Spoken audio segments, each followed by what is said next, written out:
Halo teman-teman semuanya, berjumpa lagi dengan saya Adit di sini. Apa kabar ya teman-teman semua? Saya doakan semoga kita semua selalu dalam keadaan baik tanpa kekurangan suatu apapun ya teman-teman. Bagi yang baru pertama kali ke channel ini, saya ucapkan selamat datang dan terima kasih telah klik video ini. Bagi teman-teman yang belum klik tombol subscribe, yuk silakan diklik tombol subscribe-nya beserta tombol loncengnya juga ya, supaya tidak ketinggalan video-video terbaru dari channel ini dan saya pun akan semakin semangat untuk membuat konten terbaik bagi teman-teman semuanya. Thank you guys.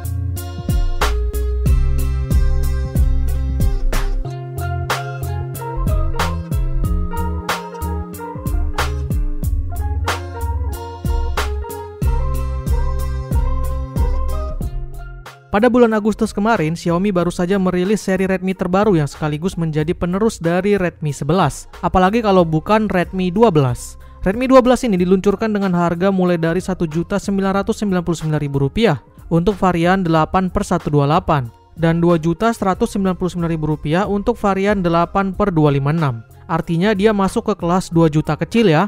Lantas dengan harga tersebut, apa sajakah yang dibawa si Redmi 12 ini? Apa saja kelebihan dan kekurangannya?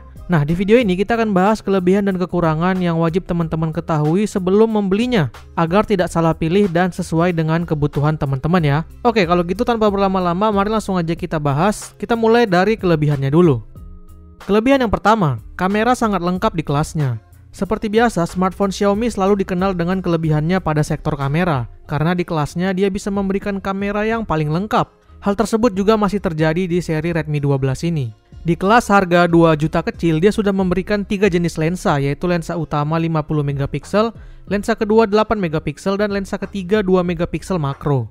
Lensa ultrawide adalah yang paling spesial di sini karena jarang sekali bisa kita temukan di kelas harganya. Kehadiran lensa ini membuat smartphone ini bisa mengambil gambar dengan sudut lebar hingga 120 derajat. Jadi walau harganya 2 juta, kita bisa mengambil foto ala-ala iPhone ya. Cocok banget buat yang nyari kamera lengkap, khususnya yang sudah punya lensa ultrawide di kelas harga 2 juta kecil. Kelebihan yang kedua, memiliki rating IP54. Smartphone adalah sebuah benda yang fungsinya sangat penting saat ini ya, karena hampir selalu kita bawa kemana-mana dan menemani segala jenis aktivitas kita. Di tengah penggunaan yang intens tersebut, bukan tidak mungkin smartphone yang kita pakai terkena air ataupun debu. Nah, untuk itu, jika kita ingin smartphone kita terhindar dari resiko rusak karena terkena air, kita bisa memilih smartphone yang sudah memiliki sertifikasi water and dust resistant. Nah, untungnya di kelas harganya yang cuma 2 juta, si Redmi 12 ini sudah mendapatkan rating IP54, yang artinya dia tahan air dan debu. Tapi di sini masih hanya dalam bentuk cipratan ya. Saat ini di kelas harga tersebut masih sangat jarang smartphone yang sudah mendapat sertifikasi IP54 ini, sehingga ini menjadi salah satu kelebihan dari smartphone ini. Kelebihan yang ketiga, terdapat fitur khas infrared blaster. Seperti biasa kalau kita sudah mengenal produk Xiaomi, pasti tidak asing dengan fitur ini, sebab ini sudah menjadi semacam fitur khas smartphone Xiaomi dari dulu. Yap, apalagi kalau bukan infrared blaster.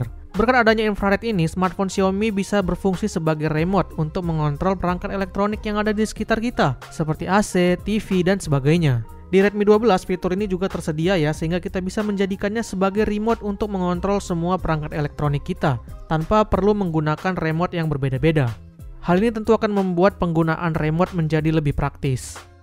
Kelebihan yang keempat, desain mewah berbahan kaca. Redmi 12 kali ini membawa desain yang simple tapi elegan sehingga membuatnya terlihat mewah. Saya suka bahasa desain seperti ini karena simple dan tidak banyak aksen yang aneh-aneh. Memang si desain ini tergantung selera ya, jadi nggak bisa disamakan semuanya. Tapi satu hal yang paling mendongkrak penampilan smartphone ini adalah bagian belakangnya yang sudah menggunakan bahan kaca. Hal ini menjadikannya terlihat mewah dan berkilau. Namun memang ini agak ringkih karena kaca rawan pecah jika terjatuh, sehingga saya sarankan untuk selalu menggunakan soft case. Dan untungnya juga sudah diberikan di paket penjualannya. Oke, itu tadi dia 4 kelebihan yang berhasil saya rangkum dari smartphone ini di kelas harganya. Jika ada yang tidak saya sebutkan di kelebihan, menandakan itu adalah spesifikasi yang sudah banyak diterapkan di kelasnya ya, alias bisa kita dapatkan juga di smartphone lainnya. Bahkan mungkin dengan harga yang lebih murah juga. Nah, kalau gitu langsung mari aja kita bahas selanjutnya kekurangan-kekurangannya. Kekurangan yang pertama, tidak ada NFC. Di kelas harga yang sudah menyentuh 2 juta, khususnya untuk varian yang termahal, sayang sekali smartphone ini belum dilengkapi dengan NFC. Saat ini NFC bukan termasuk fitur mahal lagi ya, karena kita udah bisa mendapatkannya dengan harga yang setara bahkan lebih murah juga.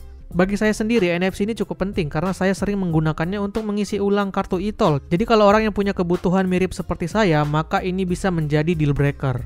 Kekurangan yang kedua, adapter charger cuma 18 watt. Di paket penjualan, smartphone ini dilengkapi dengan adapter charger 18 watt. Untuk ngisi 0-100 bisa dilakukan dengan waktu lebih kurang 2,5 jam. Di kelas harga yang sama, kita sudah bisa mendapatkan smartphone yang dilengkapi dengan adapter lebih besar, bahkan hingga 33 watt, yang bisa ngisi 0-100 baterai 5000 mAh dengan waktu 1 jaman aja. Jadi kalau kamu butuh smartphone yang bisa mengisi ulang daya dengan kecepatan maksimal di kelas harga ini, kita tak akan mendapatkannya di Redmi 12. Kekurangan yang ketiga, slot SIM berjenis hybrid. Saya nggak tahu apa yang bikin Redmi 12 ini hanya bisa memiliki space tersisa untuk slot hybrid. Padahal secara fisik dia ini gede, baterainya juga standar 5000 mAh. Tapi Xiaomi hanya bisa menyisakan ruang untuk slot hybrid, sehingga kita tidak bisa menggunakan dual SIM card plus satu SD card secara bersamaan seperti smartphone Android rata-rata. Kalau kita ingin pakai SD card, maka kita harus merelakan slot SIM 2-nya. Kekurangan yang keempat, giro masih berjenis virtual. Sensor standar di smartphone ini sudah cukup lengkap, termasuk adanya giroskop. Namun sayangnya giro yang dipakai masih berupa giro virtual aja ya, bukan giro hardware. Secara performa tentu giro hardware lebih baik dari virtual. Giro virtual sering dikeluhkan oleh para gamer khususnya karena sering terjadi delay. Sehingga kalau kamu gamer yang mengandalkan giro, maka tidak akan mendapatkan performa giro yang maksimal di Redmi 12 ini. Kekurangan yang kelima, internal storage masih berjenis eMMC. Kekurangan yang terakhir berasal dari sisi penyimpanan atau storage. Smartphone ini memang dilengkapi dengan dua pilihan storage yang cukup lega, yaitu 128GB dan 256GB. Namun sayangnya jenisnya masih biasa aja untuk kelas harganya ini karena masih berjenis eMMC. Memang si eMMC-nya sudah 5.1 yang mana nggak bisa dibilang lambat banget sebenarnya. Tapi tentunya belum secepat UFS ya. Di kelas harga yang sama kita udah bisa kok dapetin smartphone yang dilengkapi dengan storage berjenis UFS. Kelebihan UFS tentu akan terasa saat kita gunakan untuk copy paste data ataupun loading data aplikasi. Pastinya akan memakan waktu yang lebih singkat. Oke, itu tadi dia kekurangan yang bisa saya temukan dan rangkum dari Redmi 12 ini. Total ada 4 kelebihan dan 5 kekurangan yang berhasil saya temukan setelah menggunakannya lebih kurang 1 bulan. Memang tidak ada produk yang sempurna karena kebutuhan tiap orang juga berbeda-beda. Maka dari itu kita perlu tahu kelebihan dan kekurangan dari setiap produk agar kita mendapatkan yang paling sesuai dengan kebutuhan kita masing-masing. Contohnya si A butuh NFC, ternyata NFC adalah kekurangan dari Redmi 12 ini. Maka dia kurang cocok dengan Redmi 12 ini. Atau misalnya si B butuh kamera ultrawide karena dia suka foto-foto, ternyata ultrawide adalah kelebihan smartphone ini. Maka dia cocok dengan Redmi 12 ini. Overall smartphone ini sangat layak untuk dibeli di kelas harga 2 juta kecil. Semua yang diberikannya masih sangat masuk akal untuk kelas harganya. Apalagi di sektor kameranya ini juara secara kelengkapan karena memberikan lensa yang lengkap termasuk adanya ultrawide yang jarang bisa kita temukan di smartphone kompetitornya. Nah gimana setelah mengetahui kelebihan dan kekurangan yang saya sampaikan, apakah teman-teman merasa cocok dengan Redmi 12 ini atau sebaliknya? Atau barangkali ada juga yang sudah menggunakan smartphone ini dan menemukan kelebihan dan kekurangan lain? Silahkan boleh teman-teman tambahkan di komentar ya, barangkali bermanfaat buat teman-teman kita yang lain. Kalau teman-teman berminat, link pembelian juga sudah saya sertakan di deskripsi agar memudahkan teman-teman yang ingin membeli secara online. Oke deh, saya rasa sekian dulu video kita kali ini. Semoga video ini bermanfaat buat teman-teman semua. Silahkan teman-teman tekan like jika suka, dislike jika tidak. Jangan lupa subscribe bagi yang belum. Terima kasih telah menonton dan sampai jumpa di video selanjutnya. Bye-bye.